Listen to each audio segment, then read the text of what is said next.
주식시장으로 돌아와 보도록 하겠습니다.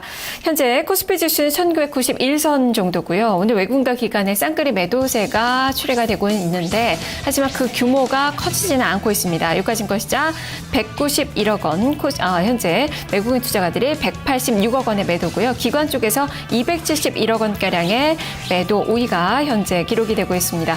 외국인 투자가들이 좀 파는 종목군은 삼성전자, 현대모비스, 네이버 쪽으로 집중된 모습이고요. 현대건설이나 현대제철 쪽에 대해서도 매도 물량이 약간 더 늘어난 그 모습이 펼쳐지고 있습니다. 자, 변화 사항들, 특징들 한번 점검해 볼까요? 허 의원님, 네, 눈에 들어오는 종목군들 짚어주시죠. 네, 일단 그 BGF 리테일 저도 어제 축구 보느라고 좀 잠을 설쳤는데요. 어쨌든 그 뭐 KTNG 효과도 있습니다만 BGF가 그런 아마 효과도 좀 있는 것 같아요. 우리 BGF도 그렇고 GS 리테일도 그렇고요. 담배값 올라가게 되면 영업이익이 뭐 900억대, 1000억대 증가한다고 늘어난다고 그러는데요. BGF는 사실 제가 이 방송을 통해서 예측을 완전히 잘못해드린 종목인데 저는 안 될 것으로 봤었었는데요. 6월 중순부터는 상당히 가파르게 좀 지금 올라온 것 같아요. 65,400원 선까지 올라와 있습니다. 그리고 SDI가 오늘 9시 반부터 거래 재개가 되게 되는데요. 지금 동시 효과, 그 효과를 받고 있는 것 같아요. 9시 반에 이제 첫 효과가 나올 텐데 그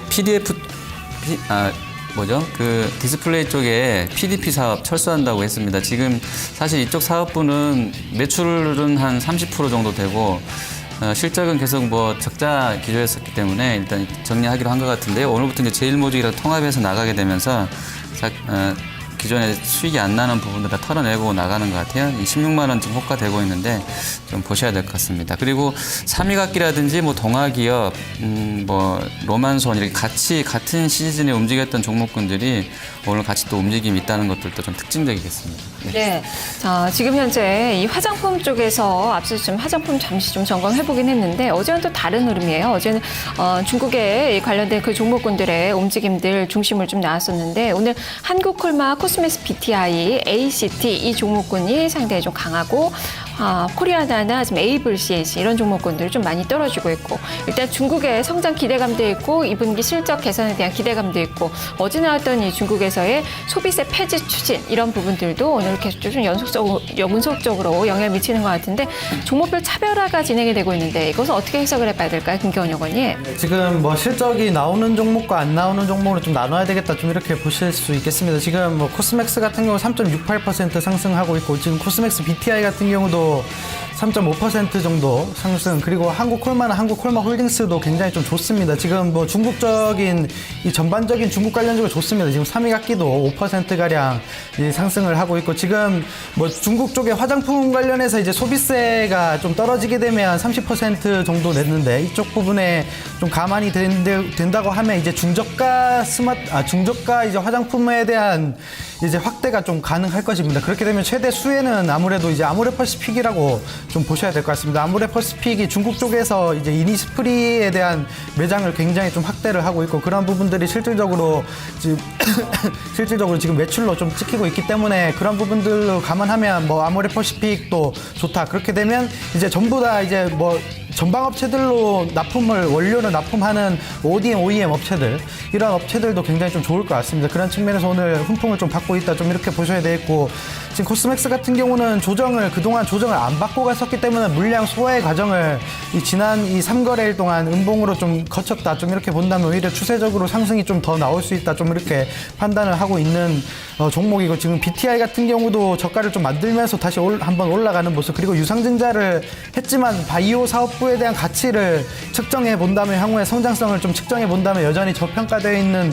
부분들이 좀 있기 때문에 충분히 메리트가 있는 종목군들이다 좀 이렇게 설명을 좀 드리도록 하겠고 3위각기도 오늘 같은 경우는 많이 쉬었던 부분을 한 번에 좀 깨트리면서 다시 한번 고가를 좀 높이는 모습들에 좀 시장이 좀 형성되고 있습니다. 4% 정도 4에서 5% 정도 상승을 하고 있고 이 기업은 지금 피아노 이 시장 자체가 중국에서 초입이기 때문에 중장기적으로 좀 관심을 가져야 되는 종목이다. 좀 이렇게 설명을 좀 드리도록 하겠습니다. 네, 오늘 뭐 중국에 대해서 이야기들 많이 하고 있는데 지금 중국 국적주도 같이 좀 움직이네요. SNC 엔진그룹 2% 이상 오르고 있고요. 웨이포트 저가주긴 한데 지금 5% 넘게 오릅니다. 이스트 아시아 홀딩스도 상승세 현재 기록이 되는데 전체적으로 중국 국적주 이 관련된 종목군들이 지금 일제히 상승하는 그 모습이 나타나고 있는 그 상황입니다. 지수는 11포인트 정도 마이너스권 어느 정도 유지가 되고 있는데요. 어떤 섹터를 또 공략을 해봐야 될까요? 허주식 해설위원님, 오늘 보고 계시는 종목과 섹터 알려주시죠. 네, 일단 오늘은 뭐 LED가 가장 좋은 것 같네요. 일단 루멘스랑 서울반도체 워낙에 주가가 두 종목 다 이제 연간으로 보면 30%씩 급락 나왔다가 좀 올렸다 다시 또 빠지고 있었던 상황인데요. 근데 어쨌든 뭐 국내적으로 해서 이제 리포트이 좀 좋게 나왔고 내용들도 나쁘지 않았던 것 같아요. 다만 이제 루멘스나 서울반도체나 숙제가 하나 생겼죠. 아까 그 제너럴 일렉트릭 쪽 그 스마트 전구 말씀드렸었는데 그쪽도 사실은 자기네 혼자 기술로 한 게 아니고 그 코어 두 글자 있는데 제가 좀 이름도 까먹었네요. 어떤 업체랑 합작을 해서 그 전구를 개발한 거거든요. 그래서 이제 스마트폰 앱으로 이제 조정할 수 있는 그 전구 등인데 단가도 싸고요, 되게. 이런 쪽을 개발 못 한다 그러면 뭐 이런 랠리가 오래 갈 것 같지는 않습니다. 지금 이미 좀 더 스마트하게 가고 있기 때문에 발빠르게 조금 대처를 해야 될 것 같은데 하지만 단기간에 워낙에 루멘스가 많이 빠졌었고 오늘 저렇게 장 초반에 한 250% 볼륨 실려났기 때문에요. 단기적으로는 뭐 21선 시도하고 조금 더 가지 않겠나 좀 이렇게 판단이 돼서 LED 쪽을 좀 보시면 좋을 것 같습니다. 네, LED 오늘의 코스닥 시장의 상승을 이끄는 원동력이 되고 있는 그 종목군들이고요. 자, 그러면 김경희 연구원님은 어떤 섹터 집중하시나요? 네, 오늘 같은 경우 이 내수 소비재 많이 빠졌었던 내수 소비재 섹터에 대한 관심이 좀 필요하다 좀 이렇게 말씀을 좀 드리고 싶습니다. 그 현대백화점이 굉장히 좀 많이 빠졌죠. 최근에 굉장히 좀 많이 빠졌는데 전반적으로 저가를 좀 받치는 모양새가 외국인과 기관의 중심으로 나오고 지금 BPS도 굉장히 좀 안정적이고 향후에 이제 아울렛 시장에 좀 뒤늦게 진출을 했습니다. 지금 신세계나 롯데쇼핑을 이 과거에 롯데쇼핑이나 이 진출을 할 때 현대백화점은 아울렛 시장을 좀 진출을 안 했다가 최근 들어서 이제 진출을 하는 움직임 그리고 향후에 2015년 넘어가면 이 부분들이 좀 가시화될 수 있기 때문에 현대백화점의 저점을 잡자 좀 이렇게 말씀을 좀 드리도록 하겠고 뭐 이 GKL도 저점을 거의 다 다진 국면이 아닌가 좀 개인적으로 좀 판단을 하고 있습니다. 지금 영업장을 일부 이전을 하면서 일시적으로 그 영업이익 증가세가 좀 둔화가 될 것입니다. 하지만 이 부분들 전반적으로 주가에 좀 반영돼서 한 37,000원대까지 좀 떨어졌다 좀 이렇게 보셔야 되고 전반적으로 이 외국인이 다시 한번 매수에 나서는 수급적인 모양이 좀 나오고 있기 때문에 중장기적으로 충분히 끌고 갈 만한 주식이 GKL이 될 수 있다 좀 이렇게 말씀을 좀 드리도록 하겠습니다. 네, 자 이렇게 종목들 짚어봤는데요. 자 오늘 장 포인트 다시 한번 좀 정리를 해보도록 하겠습니다. 뭐 지수는 큰 변화 없는 가운데 지금 종목들도 어느 정도 지금 시세가 유지가 되고 있는 지금 9시 30분 넘어가는 그 구간인데요. 자 오늘 장 포인트 정체적으로 다시 한번 정비를 해보도록 하죠. 허 의원님, 중국의 PMI 지수 쪽을 좀 보셨는데요. 그 이후의 시장이 좀 어떻게 될까요? 네, 일단 예상은 다 잘 나오는 것으로 나오고 있기 때문에요. 그 산업재랑 소재 쪽은 좀 잘 보셔야 될 것 같고요.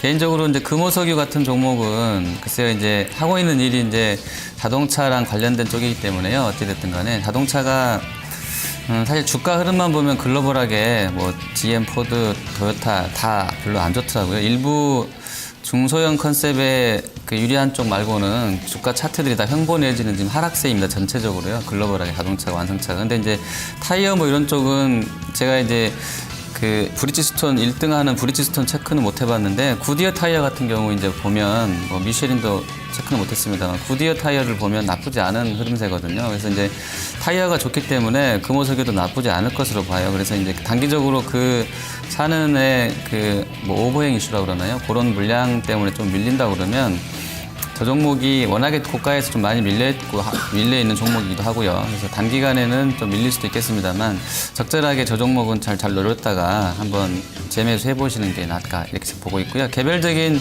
재료보유 종목군들 매매되는데 이쪽에 좀 붙여서 매매하시면 오늘 좋을 것 같고 중국 지표는 일단 긍정적으로 전망되는데 나오고 나서 시장 대응을 좀 하셔야 될 것 같습니다. 네, 자 그러면 또 김경희 연구원님은 정책 효과를 좀 보셨거든요. 그대로 시각을 유지하십니까? 네, 우선은 장 초반인데 이 선물 쪽에서 굉장히 좀 많이 받쳐주고 있습니다. 지금 수급적인 측면에서 보면 선물 시장에서 기관이 한 2,800억 정도 매수를 좀 들어오고 있고 지금 현물에서 양매도가 좀 들어오고 있겠지만 선물 쪽에서 좀 받쳐준다 이렇게 되면 전반적으로 지수는 크게 안 빠지고 있다 좀 이렇게 해석을 좀 할 수 있겠습니다.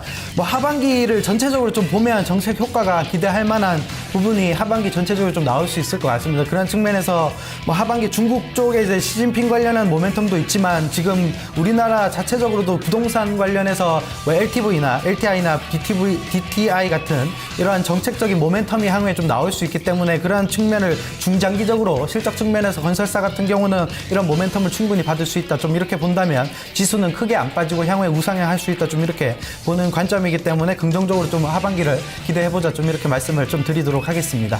네. 자, 지금 현재 지수는 9포인트가량의 마이너스권 움직임 나타나고 있고요. 외국인은 좀 정체인데 지금 기관 쪽에서 슬금슬금 매도 물량을 좀 늘려나가는 그 모습이 나오고 있습니다. IT 쪽, 특히 삼성전자 이 중심으로 매도 물량이 좀 더 커지고 있다는 점 체크를 해보셔야 될 것 같습니다. 지금까지 당 출발 동향 살펴봤습니다. 탑팀 중계석이었습니다. 두 분 말씀 잘 들었습니다. 감사합니다.